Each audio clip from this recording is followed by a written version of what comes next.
Hi, this is Remembering the Past, the show where we talk about people who died recently who had a profound effect on our history, our society, or our culture. By way of introducing tonight's first subject, there is this. I think I want a Culligan Water Softener. Of course you do. And you can buy it or rent it. So in planning for modern living, in addition to the electrician and the carpenter and the plumber, be sure to call your Culligan Man. All right. Hey, Culligan Man! He's apparently very popular. That's right, the Culligan Man has died at the age of 60. According to the Chicago Tribune, looking to broaden and modernize its appeal to millennial customers, Culligan is dropping man from its 60-year-old Hey Culligan Man slogan. Whether they've seen it recently or not, a lot of consumers remember Hey Culligan Man fondly, said Larry Holtzman, Senior Vice President for Culligan. But the man part of it in today's environment doesn't necessarily relate well to a younger customer. The Culligan Company, which moved its headquarters from Northbrook, Illinois to Rosemont in 2007, has 620 dealers in the United States and Canada that sell water softeners, filtration products, whole house systems, and bottled water for homes and offices. Culligan had international sales of about $600 million last year, but its core water softening business is flat, and the company has foundered at times in recent years, changing hands frequently, falling into bankruptcy, and trying to branch out into the more lucrative drinking water purification business. Founded in Northbrook in 1936 by Emmett Culligan, the family-owned water softening business grew to national prominence on the backs of a widespread dealer network and an ad campaign that first aired on a Los Angeles radio station in 1958 and proved hard to ignore. The ad ended with a woman misinterpreting instructions to call the company and instead yelling, "Hey Culligan Man!" It caught on and was picked up by Culligan nationally, including in a cartoon TV commercial that ran in various incarnations through the 1970s. The family sold the business in 1978 and it is currently owned by a private equity firm. Walking away from at least part of the brand equity by dropping the man from Hey Culligan Man was scary at first for Holtzman and the company, but extensive research said the shortened slogan and its relatively low profile should do the trick for older consumers. When you put it in front of a younger female consumer who's obviously a prime target for us, they don't want to just yell for help or be a damsel in distress, Holtzman said. So Hey Culligan seems to be much more relatable to that audience. Well, if you ask me, I think that's a mistake, but we'll see in the long run. Well, our next two subjects grew up less than 50 miles from each other in eastern Pennsylvania. The first is Horace Ashenfelter, who died recently at the age of 94. Horace Ashenfelter was an FBI agent, but he gained fame as an athlete. He won the 1952 gold medal at Helsinki in the 3,000-meter steeplechase. He was born in Phoenixville, Pennsylvania. He ran at Penn State, and in fact, he and his two brothers all ran as part of the winning 4-mile relay team at the Penn Relays in 1949. When he ran the steeplechase in 1952, the heavy favorite was the Russian Vladimir Kazantsev, but Ashenfelter caught him and passed him late in the race, and in doing so set a new Olympic record in the steeplechase. Here is part of the newsreel from the 1952 Olympics in Helsinki. In the 3,000-meter steeplechase, a hurdle and water jump race rarely run in America, it was an American who pulled the upset. Though Russia's Kazantsev was the favorite, FBI man Horace Ashenfelter sprinted past his red rival to win and became the first American to take an Olympic distance race. Well, because it was 1952 in the height of the Cold War, Ashenfelter's victory over the Soviet runner was even more significant, and in fact he was named the 1952 Sullivan Award winner for the Best Amateur Athlete of the Year. It's probably the last time you'll see a steeplechase winner win the Sullivan Award. One last thing you won't see in any of the other obits, Vladimir Kazantsev, Soviet favorite who won the silver medal, was a Red Army hero. He fought the Nazis in World War II and he was part of Dynamo Moscow. And it turns out he was a KGB agent, even though we didn't know that at the time.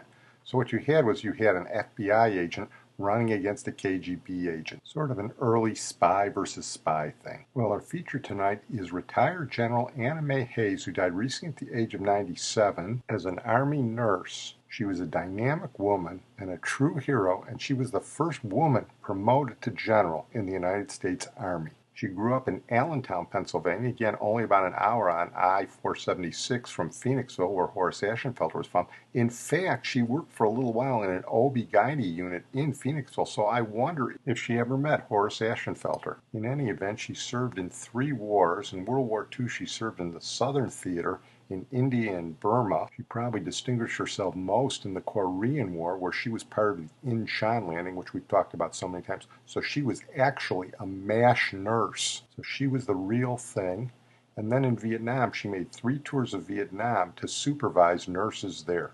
She fought aggressively for better staffing, better supplies, and better recognition for nurses. And in 1967, she was named the head of the Army Nurse Corps. This led to her being named the first female general in the United States Army. Here's a little bit of the ceremony in Washington, D.C. in 1970, where she's presented with the honor by General William Westmoreland. We'll have a little more to say about that in a little while. Distinguished guests, ladies and gentlemen, we're particularly happy on this day when we create 2 First Ladies of the Army to have with us one of the former distinguished First Ladies of the land, Mrs. Eisenhower. As you all know, on May 15th, President Nixon nominated the First Lady Generals in United States history. At this time, I'd like to turn the ceremony over to the Chief of Staff, General Westmoreland. Mrs. Eisenhower, members of Congress, distinguished guests. As Secretary Reeser has stated, this is a historic moment for the Army Nurse Corps, the Women's Army Corps, the United States Army,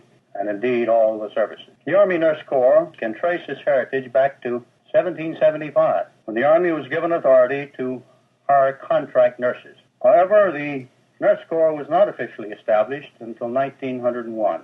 Since that time, Army nurses have established and sustained a proud record. Yet theirs has been a long, slow path in achieving just recognition. The Army Nurse Corps was in existence for a quarter of a century before its members were given the privilege of Army retirement. And 43 years passed before Army nurses would receive the commission and pay equivalent to male officers. Army nurses in peace and in 4 wars have met a challenge to nursing made nearly 120 years ago in an interesting letter from the British Secretary of War to Florence Nightingale. It said, I quote, "The difficulty of finding women equal to the task, full of horror, and requiring besides knowledge and goodwill, great energy and great courage, will be great."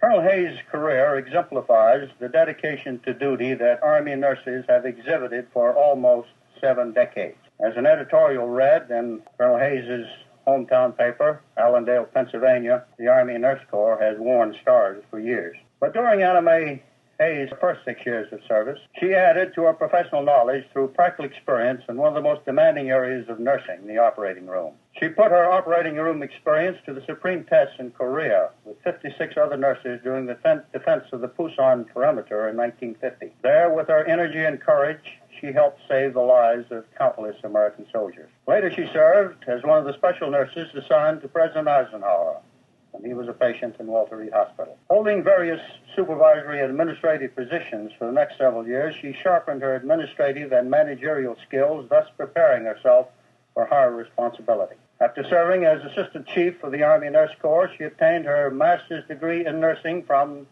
Catholic University here in Washington. She assumed on September 1967 her present position as Chief of the Army Nurse Corps. As Chief, she is responsible for our Army nurses, both male and female, who continue their primary mission of providing for the welfare of our soldiers. Colonel Hays, it is a great pleasure for me now to join with Lieutenant General Al Jenkins, Surgeon General of the United States Army, in pinning on your new insignia of rank. If you would take your position, and if the Adjutant General would read the promotion order. Headquarters Department of the Army, 11 June, 1970. The following individual is authorized and is directed to wear the uniform and insignia of a Brigadier General, United States Army, effective this day.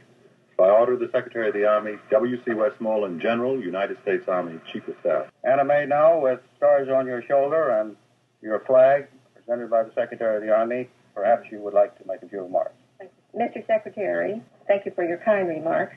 General Westmoreland, thank you for your magnificent tribute to Army Nurse Mrs. Eisenhower, Colonel Hoisington, members of Congress, members of my family, and distinguished guests. First of all, I would like to thank General Westmoreland and General Jennings for honoring the Army Nurse Corps by pinning these stars on my shoulders. And I am grateful to each of you for joining us this morning and sharing this memorable occasion for the Army Nurse Corps. I shall wear these stars proudly, but with deep humility, for I know full well they represent no special merit of mine, but rather the dedicated, selfless, and often heroic efforts of Army nurses throughout the world since 1901, in time of peace and in time of war. There are enough points in these stars to call to notice all those who deserve public recognition for having played a special part in bringing them to rest upon my shoulders this morning. However, I would like to express deep appreciation to our President,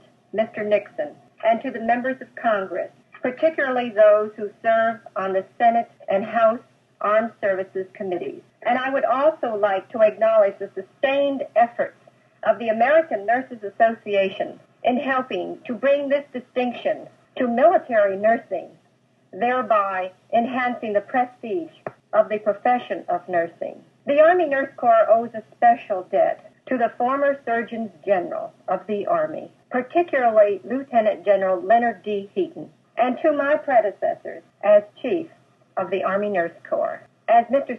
Secretary stated, 4 of the former chiefs are present this morning. Foremost credit, however, must go to those who are directly responsible that this signal honor has been bestowed upon the Army Nurse Corps at this moment in its history. And so, to the Secretary of the Army, the Honorable Stanley R. Resor, to the Chief of Staff of the United States Army, General William C. Westmoreland, and to our Surgeon General, Lieutenant General Hal B. Jennings, Jr., I wish to simply say thank you. In behalf of all Army nurses everywhere, those on active duty, those in the reserve components, and those who are retired. As for myself, I shall not betray the confidence that has been placed in me.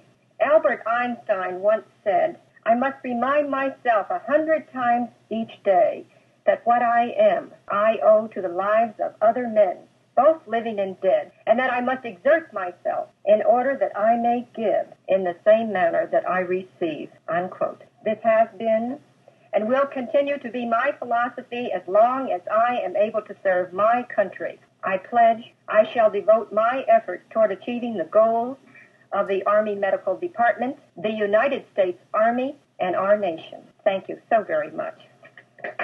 Now, you talk about feminism. That lady's a hero. And to be honest with you, I don't think she'd be bothered by those Culligan Man commercials either. She gave a very nice, graceful speech there. It was a big deal, and it was especially good in light of Westmoreland's remarks. Those of you who've listened to the Westmoreland podcast know I'm not the biggest fan. He didn't do such a hot job in Vietnam. By this time, he's out of Vietnam, and now he's the chief of staff. First of all, he got her hometown wrong. It's Allentown, not Allendale. I thought his remarks were a little patronizing, and he gave her an uncomfortable kiss. William Westmoreland just grates on me for all sorts of reasons, and I'm sorry for those of you who like him. But none of that should take away from General Anna Mae Hays, who should be a much more well-known name than she is. Her name should be taught in schools today, and it's really sort of sad that it's not. Well, I'm going to close on that note. I want to thank my producer and IT genius, Sid Tepps. And we're going to close tonight with Ray Thomas, who died recently at the age of 76. He was one of the founders and notable members of the Moody Blues. Moody Blues just made the Rock and Roll Hall of Fame for what that's worth. They started out in 1964. Ray Thomas founded them with Mike Pinder in Birmingham. British groups in the early 1960s loved blues, and they were a blues band. They had a pretty big hit in 1965 with Go Now, which was a remake of a Bessie Banks song. The lead singer was Denny Laine, who later went on to Wings with Paul McCartney. And Ray Thomas sang a little bit of blues. Here he is singing a little bit of Gershwin from Porgy and Bess.